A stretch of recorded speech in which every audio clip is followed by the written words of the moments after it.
For the first time of the Patrick Mahomes era, the Kansas City Chiefs have begun the season with an 0-2 record, and they will look to snap that in the Week 3 Sunday Nighter at the New York Giants. We will break all of that down for you, including what to bet for this thing, whether or not it might be a good time to buy into Chiefs futures, who exactly the New York Giants are, and much more. I am Ninja, and today I'm joined by Nick Holtz. Welcome to Oddshark. Welcome to the channel. If you're looking for picks, you've certainly come to the right place. The Oddshark crew was 8-0 with their picks last week, including Nick, who had a sweat-free pick with the Packers in Week 2.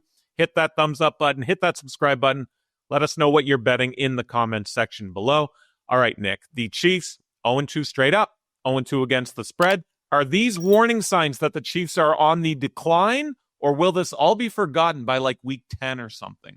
I mean, it's definitely a little bit of a warning sign, but when you've got Patrick Mahomes under center, I mean, you always have a shot, right? I mean, the Chiefs have played a solid Chargers team at the Super Bowl champion Philadelphia Eagles. I know it seems like the sky is falling if you're a Chiefs fan. This is the first time you've seen 3 straight losses in the Mahomes era. That's now at 8 seasons. But looking at the history of the NFL, there are a number of teams that have started 0-2 and bounced back.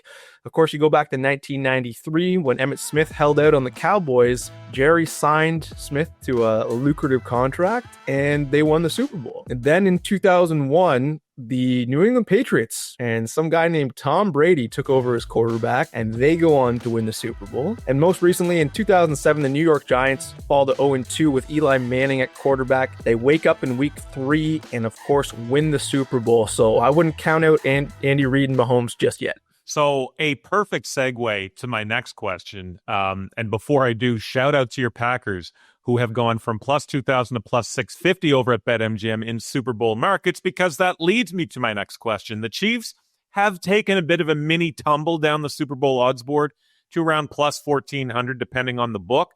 Do you think, Nick, that this is a good time to buy into Chiefs futures? I think it's the ideal time, to be honest. I mean, the Chiefs to win the AFC is cashed in 3 straight years, right? And let's not forget, against the Eagles, Harrison Butker misses a field goal. Mahomes misses a wide open receiver on a busted coverage that would have been a score. And of course, crucially, Travis Kelce bobbles the football at the goal line and drops a would-be touchdown that turns into an interception going back the other way. So, you know, these are the margins we're looking at in the NFL every week. But if the Chiefs score those 17 points, obviously this is a very different conversation. And to be honest, now we've got Xavier Worthy likely to play on Sunday Night Football. We don't know for sure yet. Rashee Rice is going to make his way back as well. So I think the Chiefs are going to be ready. And at plus 1,400, there's a lot of value compared to where the odds were just a few short weeks ago. So 0-2 after 2 weeks, coming into, you know, what you expect or suspect would be a favorable game. Is this a dangerous spot for the Chiefs where they have Baltimore next week, the classic look-ahead spot, if you will, or are they just going to go out there solely focused on getting the win? Yeah, I think they're too well coached to be in a look-ahead spot. Honestly, they've been in too many wars. They're a battle-tested squad. You got Andy Reid, Steve Spagnuolo, and a veteran-laden Chiefs roster. I mean, they have had to let a lot of contributors walk in the offseason, and that's why you're seeing these gaps early in the year. You know, some first and second year offensive linemen starting, as well as on the defensive line. They let guys like Tuck Warren and Mike Pennell get away. So it's going to take some time here, but I think they're going to be more focused than ever on Sunday Night Football against the Giants. The Giants finished Week 1 looking like they had the worst offense in the NFL, but in Week 2, probably could have even beaten Dallas. Russell Wilson with a career game. A lot of box scores in that game were insane across the board. So given the two polar opposites we've seen with this team, who exactly are the New York Giants going into Week 3 next? Yeah, it's tough to tell, but when you're playing in that window against the Dallas Cowboys, I mean, there's going to be a lot of hype for Russell Wilson's performance, and that's just not him in 2025, unfortunately. I don't think we're going to see that against a Chiefs defense that loves to dial up the pressure. You know, the Giants offensive line has been awful without left tackle Andrew Thomas. He remains out. They've given up 6 sacks, 5 quarterback hits, and the 10th highest pressure rate through 2 weeks. And, Russell Wilson had that big game against the Cowboys, who just signed a washed Jadeveon Clowney to shore up their pass rush. So that's to tell you everything you need to know right there. Despite scoring 37 in Dallas, this Giants team has a lot of warts, so I wouldn't put too much stock into that. Get to your pick in a moment here. But one of the elements of this New York Giants football team we knew was going to be good going into the season was their front seven.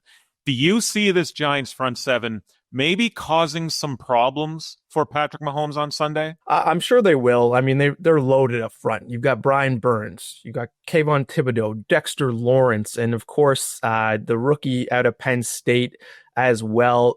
But the Giants are giving up 5.9 yards per carry to opposing backs and over 177 rushing yards per game. So I don't see them posing much of a threat if KC can get the running game going. And I think Andy Reid will figure out how to exploit that. I think Shane Bowen, the Giants defensive coordinator, is a little bit over his head here. And, Patrick Mahomes has had a bad O-line for most of the past 2 or 3 years. So he's used to getting the ball out of his hands quickly at this point. Let me tell you why I love BetMGM. They offer what's called a second chance NFL first touchdown scorer promo, which goes a little bit like this. If you place a first touchdown scorer bet, which we all do, and your pick doesn't score first, you get a second chance. So if he scores the second touchdown, you get your original stake back. That is over at BetMGM. And if you don't have an account, I will drop a link down below in the description so you too can dabble in their second chance first touchdown score promo. Now, the OddsShark computer is giving a razor thin edge to the Chiefs here, with the Giants covering the number as dogs, which you can find at +5.5 or +6, depending on the book. And another ever so slight edge nod to the over in this one. But Nick, it's on you here. What do you like here in Chiefs Giants? Well, first and foremost, I'm definitely taking advantage of that BetMGM's touchdown score promo and putting my money on Kareem Hunt of the Chiefs. I think the Kansas City gets the ball rolling on the ground early in this one. And for that reason, I'm backing the Chiefs at -5.5. I think we're getting a little bit of a discount on this price. This is the perfect bounce back spot for the Kansas City Chiefs. And I think Reid figures out how to run the football, and Steve Spagnuolo dials up the heat on Russell Wilson, who's been brutal under pressure.